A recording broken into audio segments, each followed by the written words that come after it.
Thanks for joining me today here at the Virtual Coffee Lab. We're going to be doing a full roast on a newer roaster to me. This is going to be on the Kaleido M1 Lite drum roaster. If you roast on a different machine or if you roast on an air roaster, stick around because we're going to be talking about basic roasting concepts, the profile, planning a roast, and some takeaways, including heat management, that relate to all of us. It's going to be a really helpful video. I learned a lot from it. And ultimately, here's what we're going to do. We're going to take a look at the roast we did this last time. Here it is on the graph. And you can see that this is a little bit of an ugly roast on as far as the profile goes. And the reason why is because we were just trying to learn about our new roasting device. We were trying to see how it performed, how the beans responded, and ultimately just what Artisan is all about. This was our first time using Artisan together, and we wanted to see just how it worked with the machine, because many of you are considering this machine. And by the way, while I'm mentioning that, the manufacturer does have a giveaway offer that they're running here, and I'm mentioning here on the Virtual Coffee Lab, where you in my audience could win a free Kaleido M1 Lite 200-gram drum roaster right here in the background. And all you got to do is register. So if you live here in the United States, and you can go to a Facebook page, there's a link in the description, and this drawing for this roaster is going to take place March 1st or at the end of February. So I would encourage you to sign up for that, and hopefully you win a roaster. But we're using this roaster to figure out how to roast some great coffee. And if you're new, I'm using this opportunity to kind of step you through the learning process. So here we are on our second roast. We've done our first roast. It was kind of ugly. It was intentional, but now we're here to roast some good coffee, and we need to do some things in order to help us do that. The first thing I want to step into is Artisan itself. Artisan is a great, it's free, and it's a great resource to log our roasts. We can write down our roasting data. So you can see here, I started writing down our goals for this roast. I'll put it up on the screen. And we're going to be roasting a Guatemalan coffee. It has mixed varietal. It's a wash coffee. It's a pretty high density coffee. And you can see the profile information, my starting temperature, my turning point. We'll talk about that. And then each of my event times are listed here. This is what I'm anticipating that I want to do. These are my goals. This is what I'm trying to achieve. And now I want to control my roaster to be able to accomplish this. But one of the things we noticed in our previous video was that the Artisan graph was really jagged. There was a lot of, I'll call it noise, that was in the roasting graph. And I'm going to show you a way to kind of smooth that out, or to kind of make it a little easier to interpret. But it comes with a warning. We can make a graph look nice, but it comes at the cost of reaction time. It comes at the cost of allowing the information to get to you while the roast is happening in a timely fashion. So it's okay to smooth the roasting graph somewhat, but if you do it too much, then you're going to run into problems.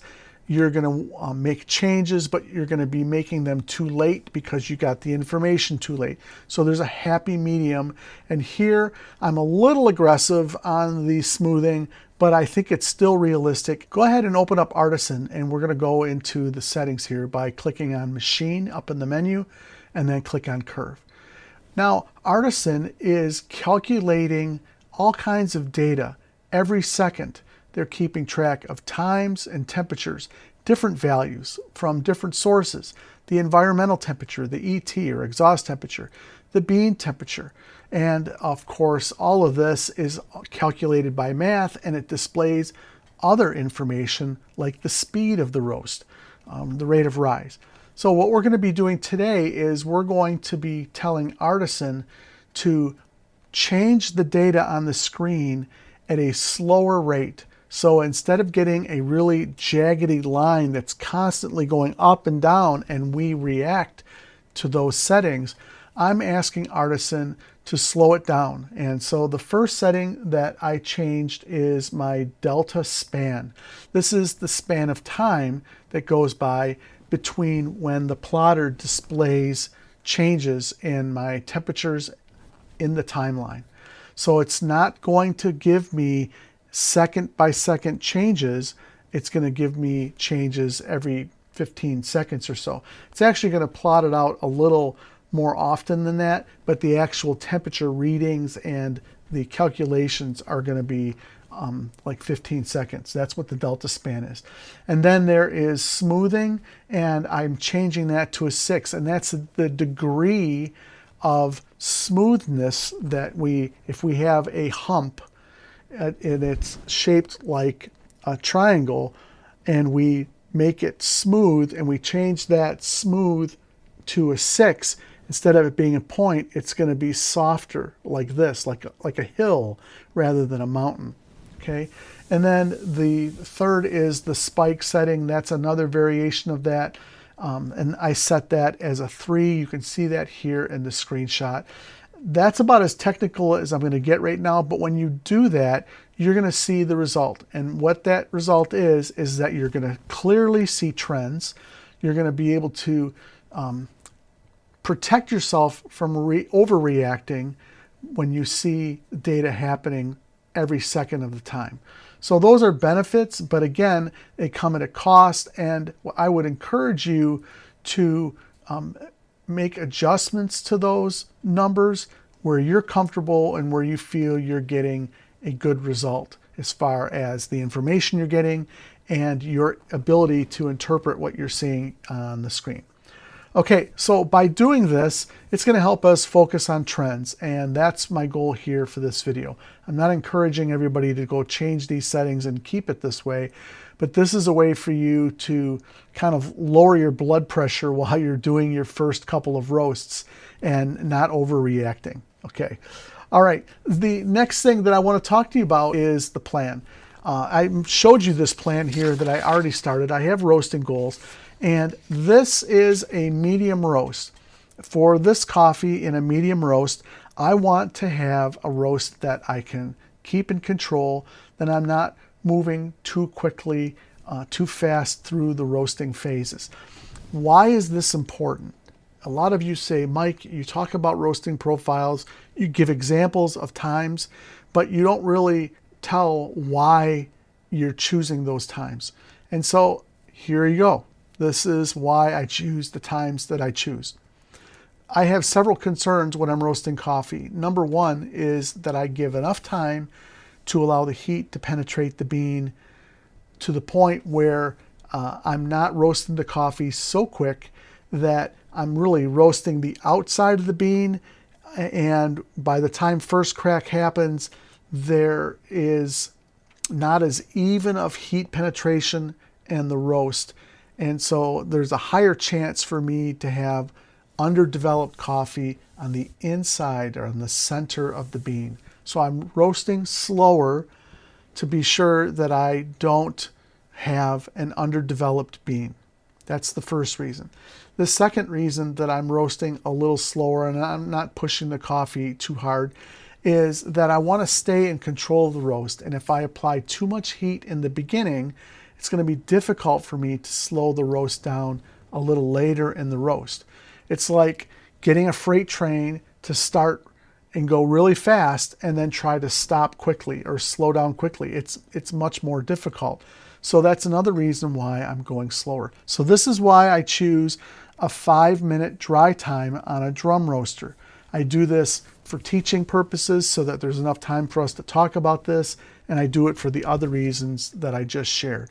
Now, here's what's really important. I need to have enough momentum in my roast. I need to have enough speed in my roast that I won't stall the roast, that I'll have enough heat to finish the roast, to make it the first crack and to finish.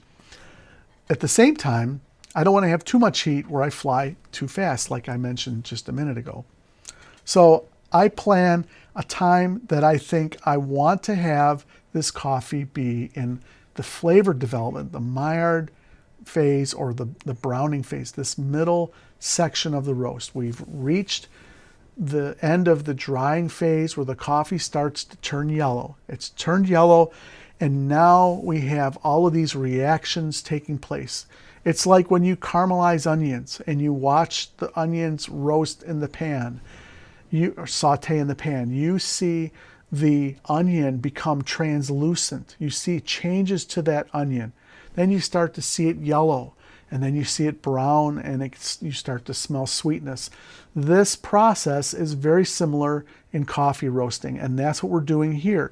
We want to make sure that we have enough time so that we don't have raw onions, or we want to have enough time to have sweeter onions, caramelized onions. But we're talking coffee, right? So here we go.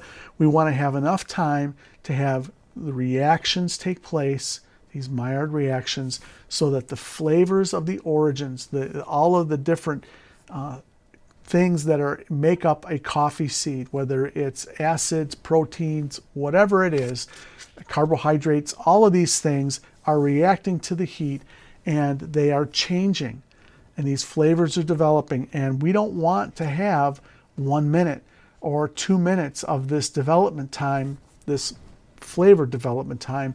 We want to have more time, but we don't want to have too long of a time. So what is the range? Well, for me, depending on the coffee, depending on the roast level, depending on the origin, the process, there's so many variables. I usually stay within on a drum roaster, within a 3 to 4 or 4.5 minute middle phase. And I'm saying that in a very general sense. Today, my goal is a 3 minute and 45 second middle phase, this browning phase. So we're going to get to first crack, I hope, around 8:45. That is my goal. And then I want to have about 2 minutes or a little longer to have time in the last phase, which is the development phase. And why am I spending that much time in the development phase? I'm doing that to balance my roast. If I end my roast right when first crack starts, I could have some slightly underdeveloped coffee, and I definitely am going to have a more acidic cup. If I allow more time in the development phase, then I'm going to have a more balanced roast where I have some sweetness, I have tamed down the acidity, and ultimately it ends up with the color. You know, how dark am I taking this coffee? That is something that I haven't said here, but we're going to be going for a nice solid medium roast. We're going to do the same roast again, but we're going to do a better job controlling our heat, and you're going to see the difference in how I do that.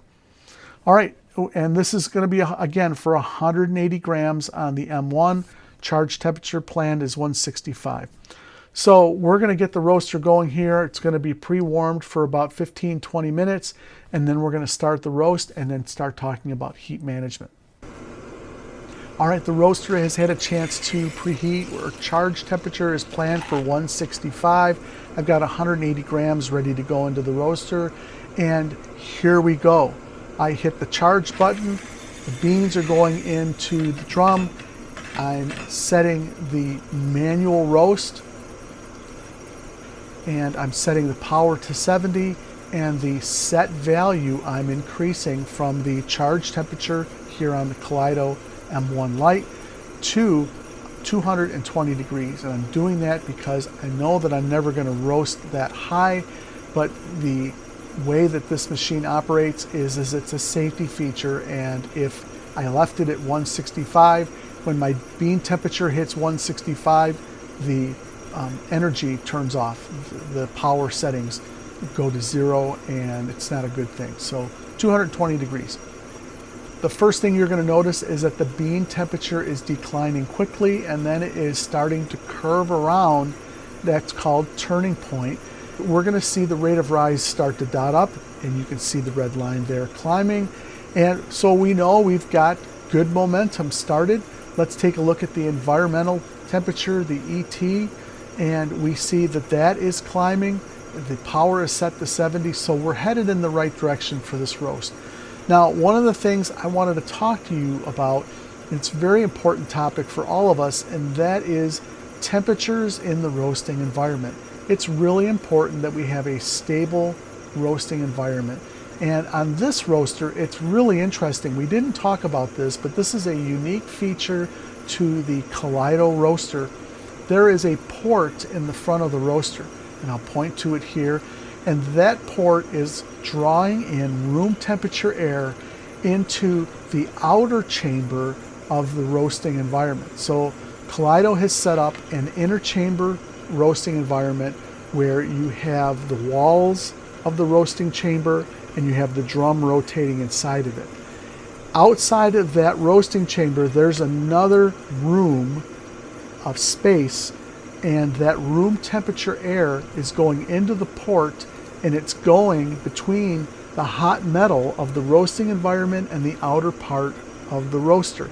It's heating up that air, and it's being drawn around to the other side and then down under the drum and then up into the roasting environment, and it's bringing in hot air. By the time that air comes around and it goes into the roasting environment, it's hot air. And so we have hot air being introduced into our roast, and that's a great thing because that's promoting the roasting process.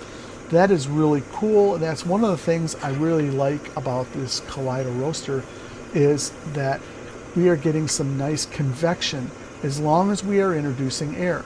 I've got a fixed temperature for my air. I'm not going to be focusing on air changes here in this video. We're going to be focusing on heat management, but air is an important topic. We're going to be talking more about that in the future.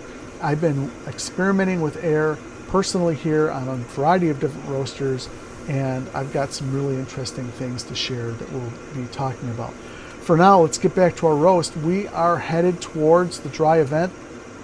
The coffee has already started changing color. That's exciting.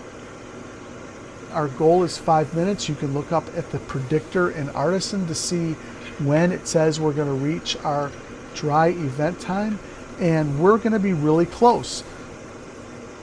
You can see that the rate of rise, just like in our previous video, will reach a peak and it will start to dwindle. It'll start to come down, and that is natural. That is a normal thing.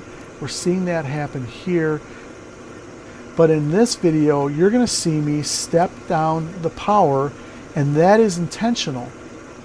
I'm stepping the power down because I want to slowly bring the rate of rise down in a nice controlled fashion. What does that mean? I'm slowing down the roast speed so that I am not rushing through this middle phase, and so that I'll reach my first crack event at 8 minutes and 45 seconds. That is my goal. If I don't start to step down the power, then the roast is going to speed up and I'm going to reach my first crack event faster than I want to, and I don't want that. So I'm slowing down the speed of the roast. Am I lowering temperatures? No. The bean temperature is climbing. It's continuing to climb, but at a slower rate. That is a declining rate of rise. I am using smaller power increments. We are going to mark dry end. We've looked at the color of the coffee. I've been smelling the coffee all along using my senses. We talked about that in plenty of other videos, and in this last video when I make these changes. In my last video, I went from 70 to 50 to 30. What you're going to see here in this roast is I am making 5% increments, not 20% increments. This is a big deal because this is going to prevent us from having these large steps where we have a quickly falling rate of rise, and then it levels out and then it falls again. Look at the last roast. Here I've marked it so you can clearly see that there are steps, and that's because we took big steps with our heat changes. Now what we're doing are our power changes.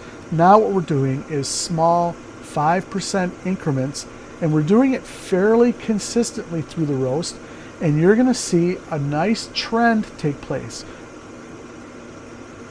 Yes, there is the lines that are going up and down, but there aren't as many jagged lines. If you look at the last video, you're going to see some really jagged lines and they're going all over the place. This is a little more digestible. This helps us understand what's happening a little more.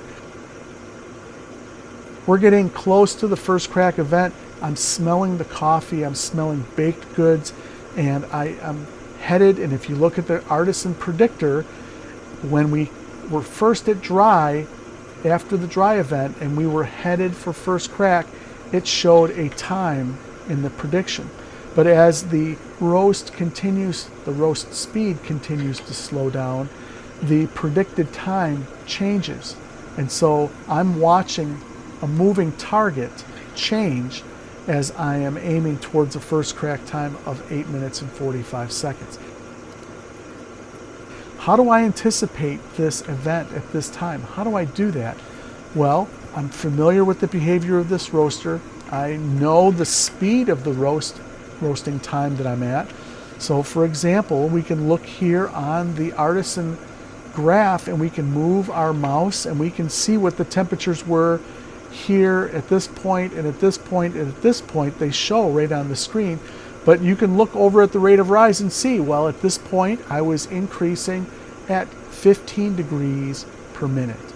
And now I'm increasing at 10 degrees per minute. And now it's 8 degrees per minute. And you can calculate in your mind, kind of estimate if you're on track, because you want to reach the first crack event around a certain range for your rate of rise. We don't want to be at 20 for a rate of rise at first crack. That's too fast. The roast would be moving too fast. We don't want to be at 4 or 3 because the roast is moving too slow and we're going to stall the roast. We're going to not be able to finish the roast. So my goal is to try to arrive at first crack somewhere around the 8 to 10 rate of rise range. That's kind of my goal in my mind, and I'm watching these lines, this rate of rise line, drive towards first crack. We've called first crack and it is at 8:51. That's about 6 seconds later than what I anticipated, but I'm really happy with that. I was able to see the bean color change. I knew we were getting close. I could smell the coffee. I knew that we were getting close to the first crack event. And I knew that I had stepped down my power at the right increments because I arrived at first crack around the rate of rise number that I wanted to reach. I know this is a lot of information, but I want you to know the importance of heat management and using and changing your power settings to be able to help guide you to your timed events, right?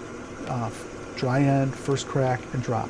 Here I am manipulating the power, trying to prevent the crash, and I'm wondering, should I be increasing my power, decreasing my power? Because at some point, the temperature is going to, the rate of rise is going to start to climb, and quite honestly, I could have just turned my power completely off on the last 30 seconds of this roast and coasted this roast, but I didn't do that. So that was a mistake on my part.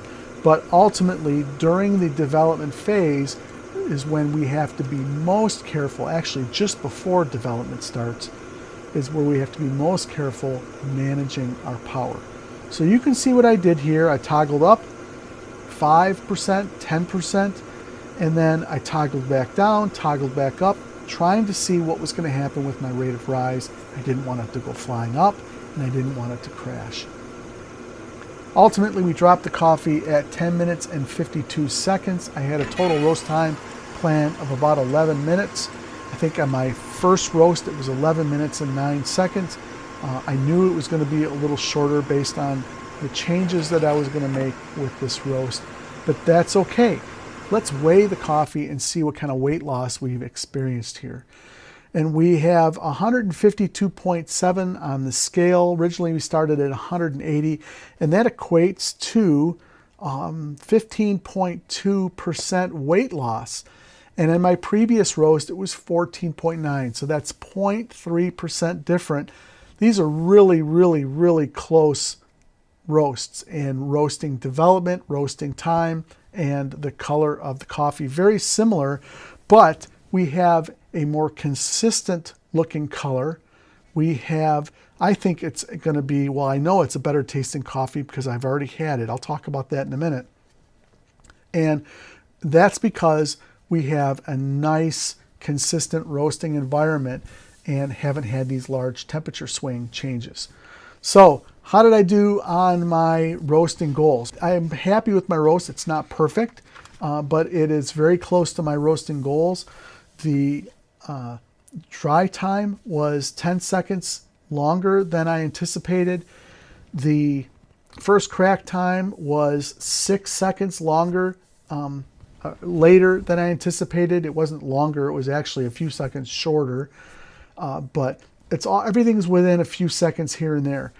My development ending time on the roast was 11 minutes. I ended up ending at 10:52. That's an 8-second difference. What I tasted in the cup was a great Guatemalan Huehue coffee roasted to a medium roast level. There was sweetness. There was a little bit of acidity, a little bit of lemon in there. There was some caramel and a little bit of a milk chocolate note in there. It was a nice medium body coffee. It was a really great coffee. And this is the coffee that I get to enjoy every week because I love the Huehue coffee and I drink it all the time. This is a good coffee for you to learn on, and it is really a nice, well-rounded coffee, and I would encourage you to check it out. So share your thoughts in the comments about what I did here in this video. I would love to have you share your experiences about what you've been trying to do with your roasting environment, your consistency, your temperature changes, and have you ever considered smaller increments, temperature change increments when you're roasting coffee are going to make your roasts smoother and more in control. I'd like to hear your thoughts on that as well. So thank you so much for joining me today. Don't forget to sign up for the free roaster to be included in the drawing of the free roaster giveaway being sponsored by Kaleido USA. They have the drawing. Go to the link in the description. You've only got less than a week left to sign up, and then we'll have the drawing. We're going to be doing a couple more roasts on this machine. It's been a fun machine, a fun experience. We'll be doing a light roast and a dark roast. We're probably going to be changing up the coffee on these because I think it's a great opportunity to talk and share different types of coffee bean experiences on this roaster, and I want to share that with you.